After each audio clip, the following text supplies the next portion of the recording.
حضرت عمر کے زمانے میں اسلامی حدود 23 لاکھ مربع میل تک پھیل گئی ہیں. ماوراء نہر کا علاقہ بھی فتح ہو گیا, ادھر آرمینیا تک پہنچے. یہ تھوڑے سے عرصے کے اندر عظیمتوں کی کیسی داستان رقم کی. اقبال تڑپ کے کہتا ہے, دی ازانے کبھی یورپ کے کلیساؤں میں, کبھی افریقہ کے تپتے ہوئے صحراؤں میں, دشت و دشت دریا بھی نہ چھوڑے ہم نے, بحر ظلمات میں دوڑا دیے گھوڑے ہم نے. حکمران تو وہ تھے لوگوں کی دہلیز پہ امن دینے والے, لوگوں کی چوکھٹ پہ جو ہے وہ نور بانٹنے والے.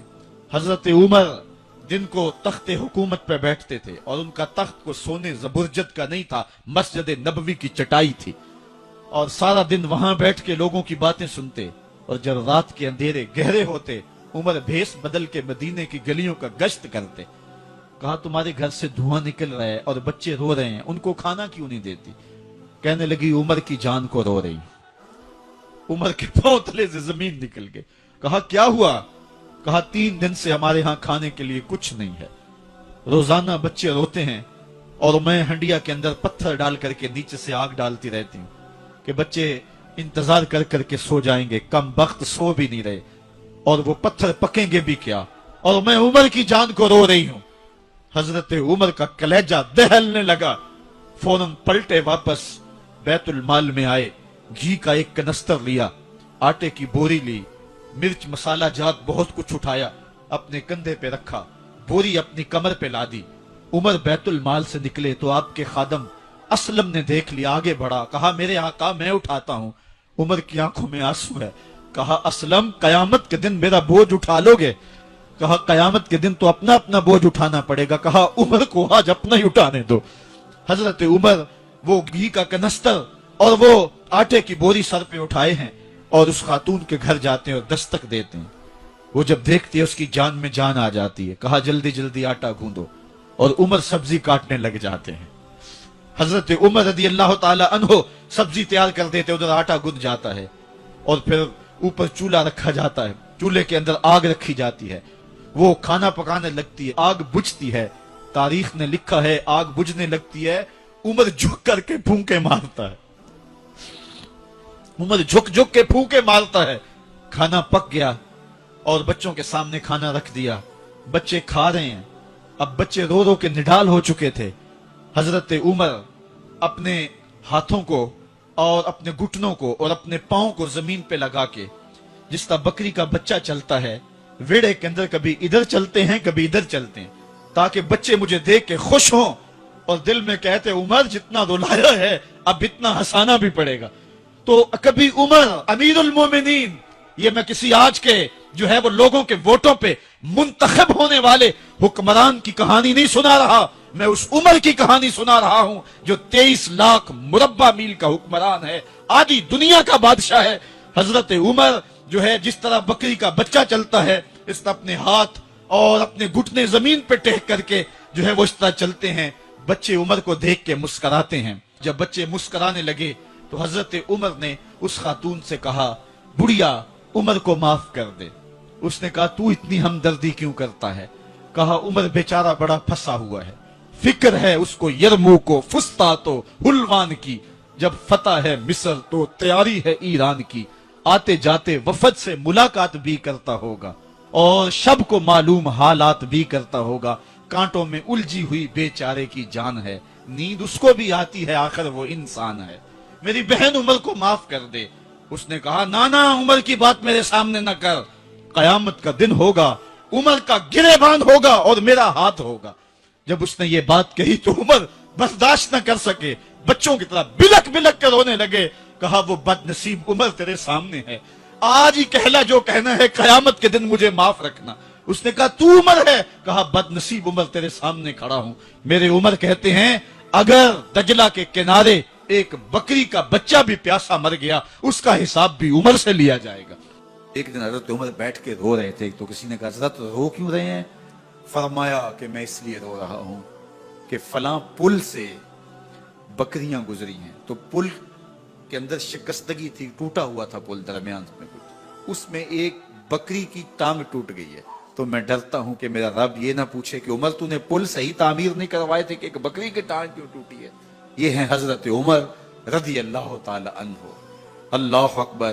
تو اللہ تعالیٰ جل شانہ نے حضرت سیدنا عمر بن خطاب رضی اللہ تعالیٰ عنہ سے جو کام لیا، مختصر دور خلافت کے اندر 10 سال 6 ماہ 4 دن آپ نے خلافت فرمائی ہے، لیکن کہاں سے چلے اور یہاں مکران تک، بلوچستان کا حصہ ہے، یہاں تک آپ کے سلطنت کی حدود وسیع، ادھر آرمینیا تک جا پہنچے، حمص فتح کیا، قادسیہ، یرموک. آپ ذرا دیکھیے کہ کہاں تک آپ کی فوجوں کے گھوڑے دوڑتے رہے، اور اللہ تعالیٰ جل شانہ نے ان کو جو توانائی، عدل و انصاف کی قوت عطا فرمائی.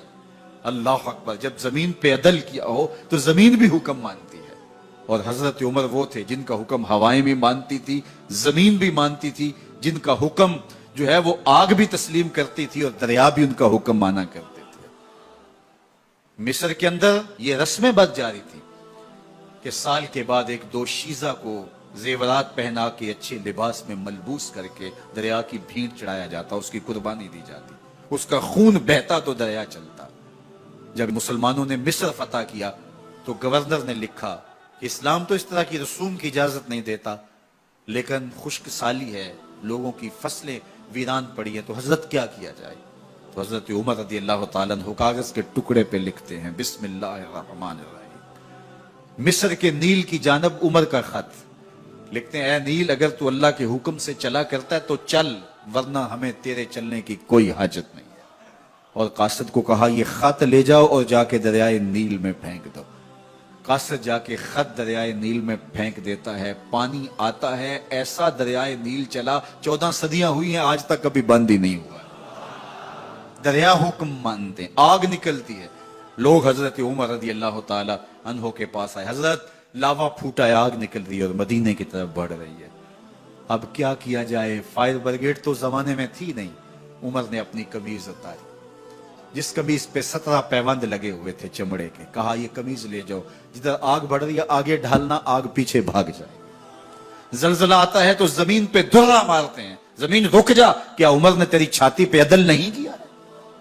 تو یہ عمر ہیں رضی اللہ تعالی عنہ کہ جن کے انصاف کی وجہ سے، جن کے عدل کی وجہ سے اللہ تعالیٰ کی رحمات اور اس کی برکات کا نزول ہوتا تھا، اور اللہ تعالیٰ نے مسلمانوں کو وہ آبرو مند حکومت دی. کائنات کی تاریخ کے اندر ایسی حکومت آپ نے نہیں دیکھی ہوگی جو حضرت عمر نے حکومت کی ہے. اللہ اکبر. فرمایا فرات کے کنارے پہ ایک کتا بھی پیاسا مر گیا تو اس کا حساب بھی عمر سے ہوگا. باہر سے سفیر آتا ہے اور آ کے پوچھتا ہے کہ میں امیر المومنین کے، مسلمانوں کے حکمران کے محل میں جانا ہے، تو وہ مسکرا کے کہتے ہیں ہمارے امیر کا تو کوئی محل نہیں ہے. کہا کہاں ہے تمہارا امیر؟ کہا مسجد نبوی میں ہوگا یا بیت المال کی اونٹوں کی دیکھ بھال میں لگا ہوگا. وہ جب گئے تو مسجد میں نہیں ہے. اللہ اکبر. وہاں گئے تو وہاں بھی نہیں ہے. پھر کیا دیکھتے ہیں کہ عمر رضی اللہ تعالی عنہ جنت البقیع کے پاس ایک درخت کے نیچے اینٹ کا سرانہ رکھ کے سوئے. تو اس نے کہا عمر تو نے عدل کیا ہے، تجھے کچی اینٹ پہ بھی نیند آ گئی. ہمارے حکمرانوں نے انصاف نہیں کیا اور وہ بند اور محفوظ کمروں کے اندر بھی سکون اور چین کی نیند نہیں سو سکتے. حضرت سیدنا عمر رضی اللہ تعالیٰ عنہ نے اس طرح ان امور سلطنت نبھائے. آپ دن کو لوگوں کی دیکھ بھالی کرتے، لوگوں کی ضروریات سنتے سمجھتے، اور جب رات پڑتی لوگ سو جاتے، عمر مدینے کی گلیوں میں پہرا دیتے. کائنات نے کوئی ایسا بھی حکمران دیکھا ہوگا؟ اللہ اکبر. وہ مجاہد جو مختلف محاذات پہ گئے ہوئے ہوتے، ان کے گھروں کی دیکھ بھالی کرتے، ان کی ضروریات کا خیال رکھتے، ان کی آبرو کا پہرا دیتے. راتوں کی تنہائیوں کے اندر حضرت عمر اٹھتے اور جا کے گشت کرتے، چکر لگاتے، دیکھتے کوئی آنکھ پر نم نہ ہو، مفلسی کا کسی گھر میں ماتم نہ ہو. ایک یہودی کا اور ایک منافق کا جھگڑا ہو گیا کسی معاملے میں، ماجرے میں. تو وہ حضور کے پاس مقدمہ لے کے آئے.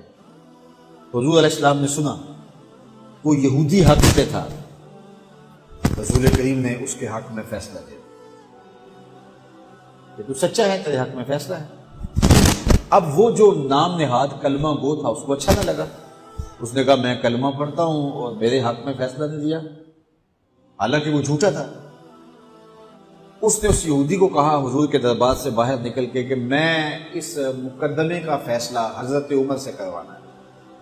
اس کے ذہن میں یہ تھا کہ حضرت عمر کفار کے بارے میں بڑے سخت ہیں، اور جب سنیں گے کہ میں مسلمان ہوں اور یہ یہودی ہے تو یہی کافی ہوگا ان کے لیے، اور وہ میرے حق میں فیصلہ دے دیں گے۔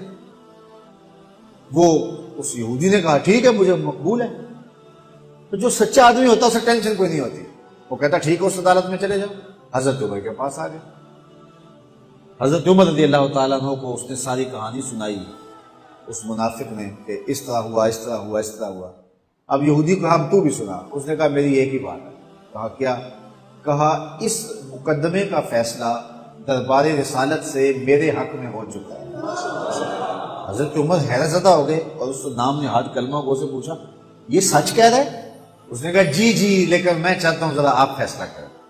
کہا ٹھیک ہے میں کر دیتا ہوں۔ اندر گئے، واپس آئے تو ہاتھ میں تلوار تھی۔ اس منافق کی گردن کاٹتے ہوئے کہا ہا کازا عقدی لمن لم یرد بقضاء اللہ ورسولہ، جو اللہ اور اس کے رسول کا فیصلہ نہیں مانتا عمر کی تلوار اس کا ایسے فیصلہ ہے۔ شور مچ گیا کہ عمر نے ماورائے عدالت قتل کر دیا۔ آج تک کہا جاتا ہے کہ جی قانون کو ہاتھ میں لے لیا، تو عمر نے قتل کر دیا۔ باقاعدہ اس کے رشتہ دار اعزاء و اقربا وہ حضور کی خدمت میں احتجاجی جلوس لے کر آئے کہ عمر نے ایک مومن کو قتل کر دیا ہے۔ حضور نے فرمایا بلاؤ عمر کو، بات پوچھ لیتے ہیں کیا ہوا۔ حضرت عمر کو بلایا گیا۔ قبل اس سے کہ حضرت عمر پہنچتے جبریل پہلے پہنچ گئے اور یہ آیت نازل ہوئی فلا وربک لا یؤمنون حتی یحکموک فیما شجر بینہم۔ اللہ اکبر۔ اے محبوب مجھے تیرے رب کی قسم، اے محبوب مجھے تیرے رب کی قسم۔ اللہ اکبر۔ یہ نہیں کہا کہ مجھے زمین و آسمان کے رب کی قسم، مجھے عرش کے رب کی قسم، مجھے کعبے کے رب کی قسم، یہ بھی نہیں کہا مجھے میری قسم، کہا مجھے تیرا ہونے کی قسم۔ فلا وربک، مجھے تیرے رب کی قسم، لا یؤمنون حتی یحکموک فیما شجر بینہم، اتنی دیر تک کوئی مومن ہو ہی نہیں سکتا جب تک اپنے مقدموں میں تجھے حاکم نہ مانے، اپنے اختلافات میں، اپنے فیصلوں میں تجھے فیصل نہ مان لے۔ ثم لا یجدوا فی انفسہم حرجا مما قضیت، اور جو آپ محبوب فیصلہ کریں اس کے بارے میں دل میں کوئی میل بھی نہ رکھیں۔ ویسلموا تسلیما، اور جو اس کے تسلیم کرنے کا حق ہے جب تک وہ ادا نہ کر دے، محبوب مجھے تیرے رب کی قسم اتنی دیر تک کوئی مومن ہی نہیں ہو سکتا۔ تو حضرت عمر رضی اللہ تعالیٰ عنہ کا جو لقب فاروق ہے، اس کے بارے میں حضرت علامہ حقی لکھتے ہیں فبذالک سمي فاروق، آپ کو اس وجہ سے بھی فاروق کہا جاتا ہے کہ آپ نے اس طرح جو ہے وہ نکھیڑا کر کے رکھ دیا